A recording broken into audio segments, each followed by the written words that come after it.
અમદાવાદમાં રીનીટના પરીક્ષા કેન્દ્ર બહાર બબાલ થઈ અને એક તરફ આરજે ટિબ્બીબાલ સ્કૂલ સેન્ટર પર ઉમેદવારો વચ્ચે ભેદભાવનો આરોપ લાગ્યો છે। હિન્દુ અને મુસ્લિમ ઉમેદવારોમાં તંત્ર ભેદભાવ કરતું હોવાનો વાલીઓનો આરોપ છે। હિન્દુ ઉમેદવારોને ધાર્મિક વસ્તુઓ દૂર કરાવતા હોવાનો ગંભીર આરોપ લાગ્યો છે। મુસ્લિમ ઉમેદવારોને હિજાબ પહેરવાની છૂટ અપાતા હિન્દુઓએ વિરોધ કર્યો છે। હિન્દુ ઉમેદવારોના દોરા અને કંઠી કાઢવાનું કહેતા હોબાળો થયો છે।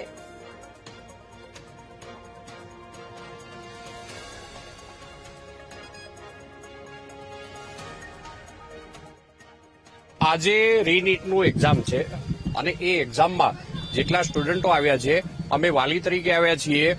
ગેટ ઉપર જે પણ બી રૂલ્સ રેગ્યુલાઇઝેશન મુજબ જે પણ સ્ટુડન્ટો એક્ઝામ આપવા જતા હતા એના ગળામાંથી કંઠી કલાવા એ બધા જ કાનની બુટ્ટી એ દૂર કરવામાં આવે। દરેક વાલીઓએ આ નિયમને સાહનિકતાથી સ્વીકારી અને સહકાર ભર્યા વાતાવરણમાં સ્ટુડન્ટોના ભવિષ્યને ધ્યાન રાખી અને એની એક્ઝામ સરસ જાય એવા માહોલમાં એ સ્ટુડન્ટોને અમે મોકલ્યા છે। અત્યારે ખૂબ ગંભીર બનાવ બન્યો, સ્ટુડન્ટો ઉપર માનસિક વિપરીત અસર થાય એવી સ્થિતિ એક કોમ્યુનિટીમાંથી સર્જાવવામાં આવી કે હિજાબ સાથે અમારા સ્ટુડન્ટો તો જે નીતિ નિયમ પ્રમાણે એમના હિજાબ ઉતરાવીને મોકલાવવામાં આવ્યા એમને ફરી પાછા બોલાવી પ્રિન્સિપાલે આ દરેક વાલીઓની હાજરીમાં એની પાસે ક્ષમાયાચના માંગી છે। આવો ભેદભાવ કેમ? ગુજરાત સરકારે યુસીસી સમાન સિવિલ કોડ ધારો લાગુ કર્યો છે।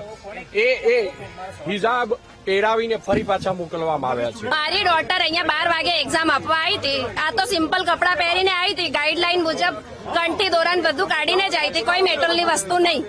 પણ જે છોકરાઓને કંઠી પહેરેલી છે અહીંયા કઢાઈ દીધી અને અમે હિન્દુ પેરેન્ટ્સ જે સપોર્ટિંગ છે, કોઓપરેટ કરીએ છીએ, છોકરાઓ અહીંયા ભણે છે, કાઢી દીધા કે ચલો કઈ નહીં, આપણે છોકરાઓને એક્ઝામ ના બગડે।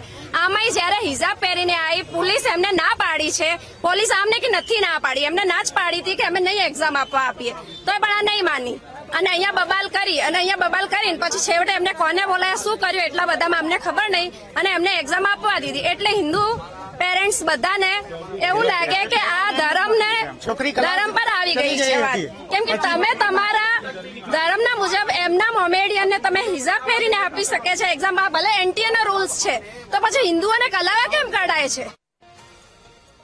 તરફ વાલીઓમાં પણ ભારે આક્રોશ છે।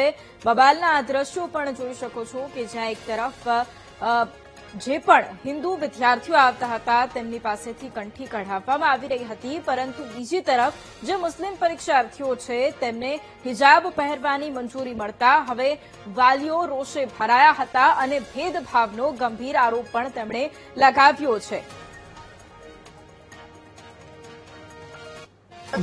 રીનીટની પરીક્ષા છે તે ચાલી રહી છે ને તેને લઈ બબાલ છે તે ફરી વખત સામે આવી છે। વિદ્યાર્થીઓ પાસેથી હાથમાં પહેરેલા જે દોરા છે તે કઢાવવામાં આવ્યા છે। વાલી છે જે આક્ષેપો કરી રહ્યા છે કે પરીક્ષા કેન્દ્રની અંદર જે દોરા બાંધવામાં, જે હાથમાં પહેરીને ગળે પહેરીને જે દોરા ગયા હોય તે પણ કઢાવવામાં આવી રહ્યા છે। આપણી સાથે જે વાલી છે તેમની સાથે શું નામ છે ભાઈ આપનું, શું આખો મામલો? દીપક પટેલ છે।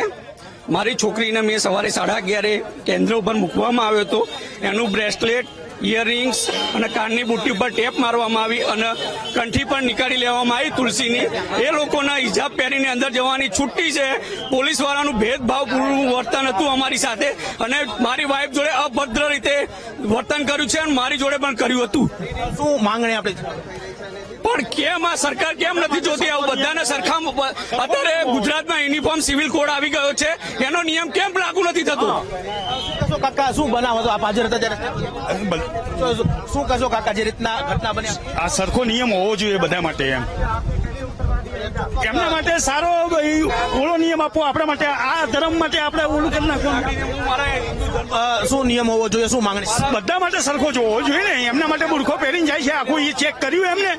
આપણા વિદ્યાર્થીને હાવ સાયલેન્ટ ખીચવું ના હોવું જોઈએ એવો સર ટેપ મારી છે અહીંયા। જે વાલીઓ છે તે હાલ અહીં જે છે તે રોષ વ્યક્ત કરી રહ્યા છે। ખાસ કરીને જે પેપર આજે રીનીટનું યોજાઈ રહ્યું હતું ત્યારે વસ્ત્રાપુર ખાતે આવેલું જે પરીક્ષા કેન્દ્ર છે ત્યાં કેટલાક વિદ્યાર્થીઓના જે ગળામાં કંઠી પહેરી હોય કે હાથમાં પહેરેલી કંઠી છે તે કઢાવવાની ફરજ પડતી હોવાના આક્ષેપો છે તે હાલ વાલીઓ કરી રહ્યા છે। જોકે હાલ તમામ વાલીઓમાં રોષ છે તે અહીં હાલ જોવા મળી રહ્યો છે। કેમેરામેન પરેશ રાજપૂત સાથે શુભમ ભટ્ટ, વીટીવી ન્યૂઝ, અમદાવાદ। તો રીટની પરીક્ષામાં વાલીઓ છે તેમનો રોષ જોવા મળ્યો અને હિન્દુ મુસ્લિમ પરીક્ષાર્થી